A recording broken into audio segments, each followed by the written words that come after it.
పాఠశాలల్లో ఇవి చెప్పాలండి. ఏ అక్షరం ఎక్కడ పుట్టింది? తెలుగు కొంతమంది మాట్లాడితే ఎందుకు అందంగా ఉంటుంది, కొంతమంది మాట్లాడితే ఎందుకు ఇబ్బందికరంగా ఉంటుంది, ఇందులో అన్ని అక్షరాలు ఎక్కడి నుండి పుట్టాను గుణనిధిలో నాటకంలో పెట్టాను కావాలని.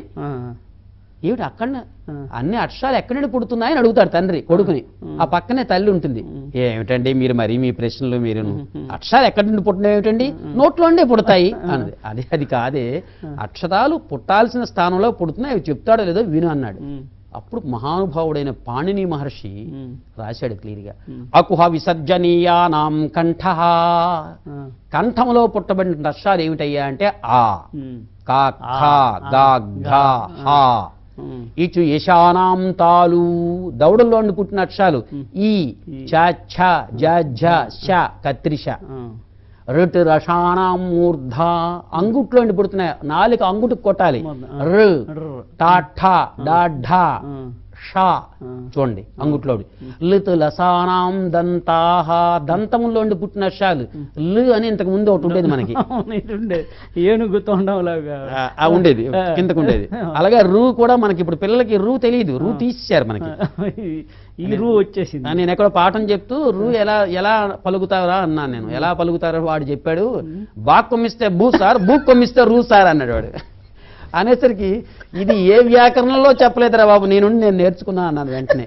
ఎందుకంటే నేను రాసి చూపించరా అనాలి, రాసి చూపించి అనకుండా ఏమిటో పాఠం చెప్తూ రూ ఎలా పలుకుతారా అంటే బాగ్ కొమ్మిస్తే బూ సార్, బూ కొమ్మిస్తే రూ సార్ అన్నాడు. అట్లా లుతు లసానాం దంతాహ, దంతాలను లు, తాత్థ, దాద్ధ, స. పెదవుల్లో పుట్టిన అక్షరాలు చెప్పు. ఉపు పద్మానయ్యానామోష్టౌ, ఉపు పద్మానీయానామోష్టౌ. ఉ, పాఫ, బాభ. జ్ఞమగణనానాం నాసికాచ, జ్ఞమగణన, పంచమాక్షరాలు. ఎంత అద్భుతమైన వ్యవహారం. అంటే ఇప్పుడు షా ఏదో నీకు తెలుసు, సా అంటే ఎక్కడ వస్తుంది, షా అంటే వస్తుంది. అందుకే చిన్నప్పుడు చెప్పేవారండి, శేషాసాలు తేడా తెలుసుకో అప్పుడు నువ్వు తెలుగు మాట్లాడేవారు చిన్నపిల్లలకి చెప్పేటప్పుడు మాత్రం. అందుకని చూడండి శ్లోకం, అది కూడా కావాలని పెట్టాను నాటకం, నిగమశర్మ నాటకంలో. అందరూ ప్రార్థన చేస్తుంటారండి పెద్దవాళ్ళు మామూలుగా. శుక్లాం వరదరం విష్ణుం అని చదువుతారు, అలాగే ఆపకూడదు. అనేక దంతం అని చదువుతారు. అనేక దంతాలు అక్కడ లేవు కదండి, వాడికి ఉన్నది ఒక్కటే దంతం. అనేకదం తం భక్తానాం అని చదవాలి, ఎవరు చదవరు చాలా మంది. అంటే చెప్తున్నా, అందుకని ఇది ఒక మేనగోడలనే వరుస అయిన పిల్లకి చెప్పి నిగమశర్మ నాటకంలో శుక్లాం చదివే శ్లోకం అంటుంటాం అనేసరికి నిగమశర్మే శుక్లాం వరదరం అట్లా అనకూడదు. శుక్ల అంటే తెల్లనైనటువంటి, అంబరా అంటే వస్త్రమును, ధరం ధరించినటువంటి వారిని కాబట్టి శుక్లాంబరధరం సవర్ణ దీర్ఘ సంధి అవుతుంది అక్కడ. అలా చదవకూడదమ్మా, శుక్లాంబరధరం అని చదువు అని అది పెట్టాను. అనేకదంతం అని చదువుతుంది చివరిని. అనేకదంతం కాదమ్మా, అనేకదం అంటే అనేకమైన శుభములను ఇచ్చినటువంటి వాణిని, తం అటువంటి విఘ్నేశ్వరుని అని ప్రార్థిస్తున్నాం, ఉపాస్మహే అని చదువుతున్నామమ్మా.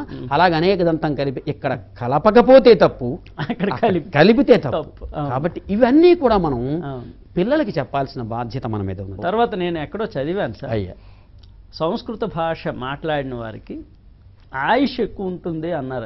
అది ఎంతవరకు అంటే దీనికి ఏదైనా సైంటిఫిక్ రీజనింగ్ ఉండదు? సైంటిఫిక్ రీజన్ ఏమి లేదండి. ఈ మహాప్రాణాలు అంటాం వీటిని, ఏవి ఒత్తక్షరాలన్నింటినీ కూడా మహాప్రాణాలు అంటాం కదా. ఇప్పుడు మనం చదువుకున్న పద్యాలని చూశారు కదా, మహాప్రాణాలు బయట ఒత్తులు పెట్టి ఆ మహాప్రాణాలు గట్టిగా పలికితే హాయిగా బ్రహ్మాండంగా వాళ్ళు వేద ఎంత అద్భుతంగా ఉంటుందండి. వేదనాదం ఒక్కసారి వినండి, నాభి నుండి వస్తుందండి. తెలుగు మనకు తెలుగు సంస్కృత భాషతో సమ్మిళితమైంది కదా మన భాష. అజంత భాష సంస్కృత భాష ఏంటంటే సంస్కృత భాషతో ఉండడం వల్ల ఆ ఒత్తులు పెట్టడం వల్ల ఏమిటంటే హాయిగా మనకి మంచి బ్రహ్మాండమైనటువంటి ఎక్సర్సైజ్ అవుతుంటుంది. అసలు అందుకే ఎప్పుడైనా ఆకలి వేయటం లేదనుకోండి, ఉదాహరణ నేనే ఆకలి వేయట్లేదంటే ఒక మంచి పద్యాలు తీసుకుని ఒక 4-5 పద్యాలు గట్టిగా చదివేశాను అనుకోండి, 2 నిమిషాలు ఆకలి వేస్తుంది, ఉన్నదంతా ఎగిరిపోవడం. ఇంకా అంతే జీర్ణశక్తి. మన జీర్ణశక్తి ఉంటే మనకు కావాల్సింది ఏంటంటే ప్రాణం ఎందుకు ఉండదు? మహాప్రాణాలు పలికితే మన ప్రాణం ఇంకా మహాప్రాణం అవుతుంది. ఇదే సైంటిఫిక్ రీజన్, అంతకంటే లేదు. ఆకలి వేయదు వాడికి, తినేస్తుంటుంటాడు, అందులో పడేస్తుంటుంటాడు. వాళ్ళు చెప్తారు ఆకలి వేయకుండా తినొద్దురా అని చెప్తుంటుంటారు. ఎందుకు ఆకలి వేయదు? ఇప్పుడు జయత్వదభ్ర విభ్రమద్భుజంగ నిస్వసద్వినిర్గమత్క్రమ స్ఫురత్కరాళ ఫాల హవ్యవాట్ ధిమి ధ్వనన్ మృదంగ తుంగ మంగళ ధ్వని క్రమ ప్రవర్తిత ప్రచండ తాండవ శివ. ఎందుకు ఆకలి లేదండి? ఓ 10 ఇడ్లీ తినండి, వెంటనే ఇది చదవండి, ఎగిరిపోతుంది మొత్తం అంతా. మళ్ళీ 10 పూరీలు తినాలి. మళ్ళీ 10 పూరీలు తినాలి. భాషకున్న గమ్మత్తు మత్తు అదండి. ఒకసారి కానీ అలవాటు పడితే మరి విడిచిపెట్టరు. Yes, I don't want to found. I'm sorry, I can't do this. Only on lips. I'm sorry to have such. దీనివల్ల ఏంటంది?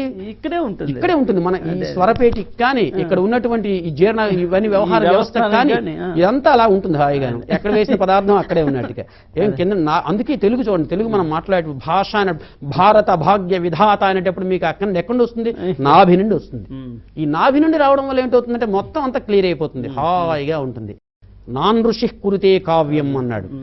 ఋషి కానివాడు కావ్యం కాదు. ఆ ఋషులు రాసినటువంటి కావ్యాలు కాబట్టే మహత్తరమైన శక్తివంతం కాబట్టే ఇంతవరకు వచ్చాయి. ఆ కావ్యాల్లో ఉన్న పద్యాలన్నీ సామాన్యమైనవి, అవి మహాశక్తివంతమైనవి. ఇవాళ మేగడ రామలింగ స్వామి మీరు పిలిచారు అంటే దానికి కారణం ఏమిటి?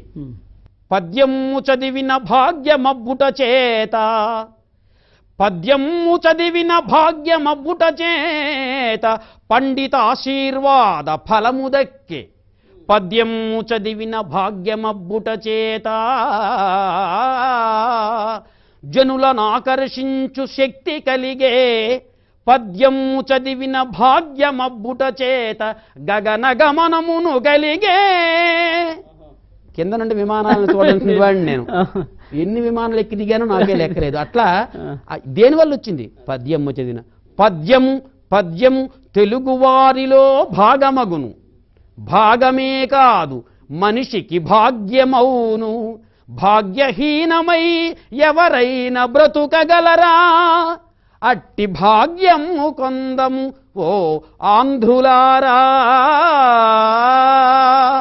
అని అనుకున్నటువంటిది. కాబట్టి పద్యము తెలుగు వారిలో భాగమే కాదు, భాగ్యం అండి. పెద్దనబోలు పండితులు పృథ్విని లేరని నీవెరుంగవే. పెద్దన కీదలంచినను పేరిమినాకిడు కృష్ణరాండ్రుపా.